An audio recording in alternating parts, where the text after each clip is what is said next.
Hey everybody, it's Kyle Houston, coach, speaker, and best-selling author of Patchwork Junkie. If you're familiar with who I am, you know that my life is a testimony of what anyone can do if you capture lightning in a bottle. If you look into that X factor that exists inside your human will and believe in what's possible and actually let your past serve you. Today's video, I'm going to be talking about the high achiever formula that I utilized to go from a frightened ex-convict walking out at the age of 35 years old after 7 years of prison to, in a short amount of time, rising to the top of my game out in Silicon Valley as a sales executive. Look, if you are trying to find that manicured, fluffy version of how people achieve their wildest dreams, it doesn't exist. But if you want to listen to a no bullshit approach of how you can consistently get what you want in life, then this video is for you. The first thing anyone has to do when going after a monumental achievement is you've got to qualify your conviction. It sounds simple, I know, but it's one of the most overlooked aspects of what it takes to consistently be a high achiever. Look, if you're approaching this goal with the idea that maybe it'd be cool if you achieved it, or maybe life would be easier, or possibly people would look at me differently if I reach this milestone, then quite frankly, you're not even at the starting line yet. You need to understand that the difference between people that consistently achieve at a high level and the people who compromise their life on a day-to-day basis is how bad you want it. A high achiever is not going to turn tail at the first sign of adversity, at any sign of adversity, and quit. So if you haven't taken this step, if you haven't gotten clear on the whys and the what you're willing to do and the sacrifice and the discipline, then please don't waste your time. The next thing you're going to have to do if you want to play at a higher level is create real accountability. And this is a pet peeve of mine because it's one of the most misunderstood concepts of becoming a high achiever. Look, if you think you've got all the time in the world to achieve your dreams, chances are you're never going to get there. People need deadlines. Human beings need goals. And they absolutely need accountability if they're ever going to do something monumental. Look, here's your litmus test. If the people surrounding you who are there to push you to your limits default to something like, hey, there's always tomorrow, get rid of them.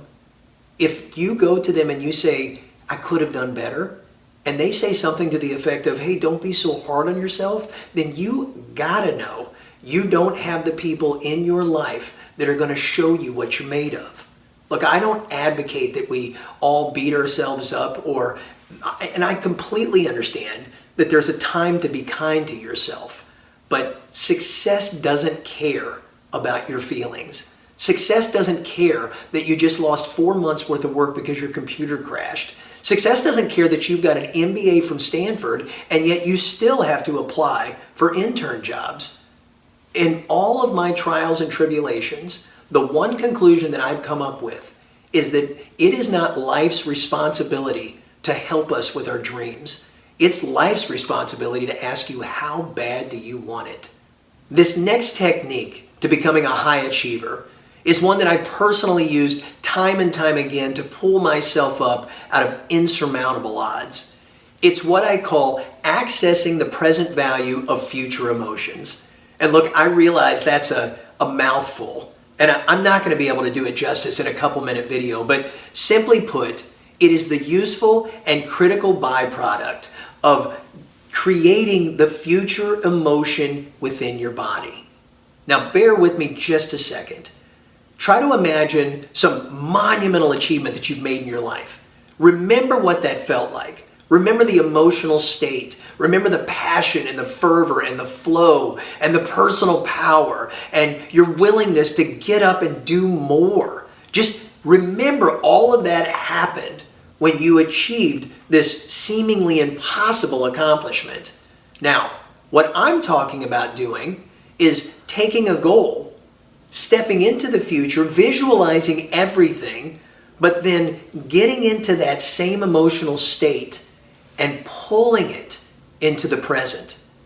And if you're able to take all of that emotion that gave you that strength and power and fervor and passion and pull it into the present and utilize it to actually propel you to that goal, that future goal, you're creating superpowers at that point. Look, I know it sounds a little bit crazy, but you already do this. Everybody does and they don't realize it. Look, it's the same technique that takes your gut every time you think about taking a real risk and just puts that right in that pain and that fear in the pit of your stomach, because you're already living in the future emotion of failure, in the future emotion of loss, in the future emotion of not getting it done, losing respect, losing money, whatever it is that has to happen for the world to come to an end. You already live inside that and you've pulled it into the present, and now you've decided not to take risk. Well, all I'm doing is turning that same concept, that same technique on its head, and I'm saying use it to your benefit. It works. Trust me. And these final two concepts that I want to introduce are going to take a much deeper exploration of self than I have time for here. And although they're not necessarily intuitive to people that are chasing their dreams or trying to make their lives feel better, I promise they're as important as anything we could possibly talk about. One of them is using fear as the North Star to your biggest life, to your greatest existence. Look, I promise you, everything that I've ever done that was monumental or changed the game or completely shifted the way I am always had fear standing between me and the accomplishment. And if we can get to the point to where we start to see fear as the breadcrumbs to our better existence, or fear as the initiation to happiness or fulfillment or our wildest dreams, then maybe we'll start to tell ourselves, on the other side of fear is where I really want to be. Maybe on the other side of fear isn't the end of the world, but possibly the beginning. Think about that. And the last one is one that I get pushed back on all the time because people just don't understand it. It's how I leverage the emotions of my negative past.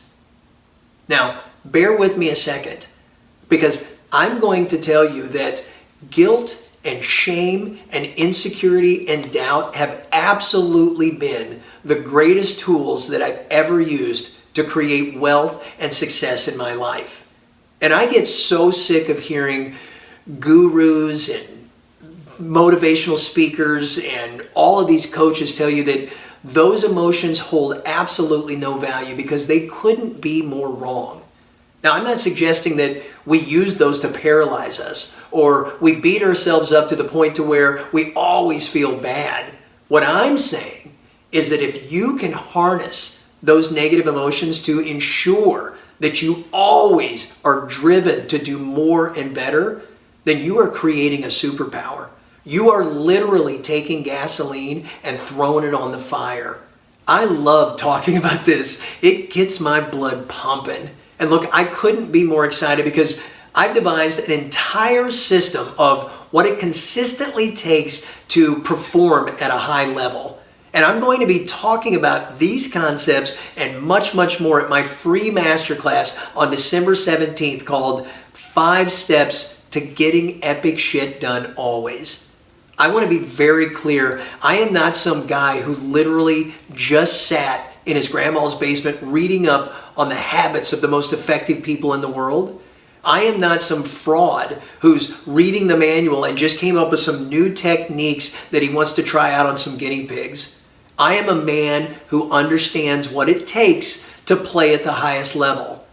I walked out of prison at the age of 35 years old, completely counted out by everybody. No degree, no network. I'd never even sent an email. And within a decade of my life, I had put 2 companies in Inc. magazine's Fastest 500, and I was instrumental in taking one company to acquisition.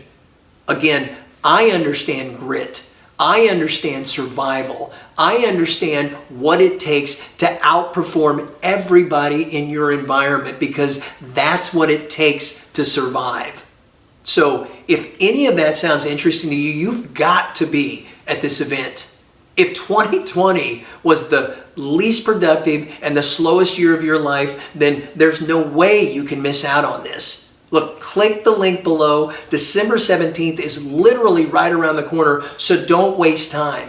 If you want to reach your full potential in 2021, if you want to find out what it's like to play at the highest level, and if you want to find out what it takes to push the envelope consistently so that you can become the person you were meant to be, then you've got to be at this event. Click the link below.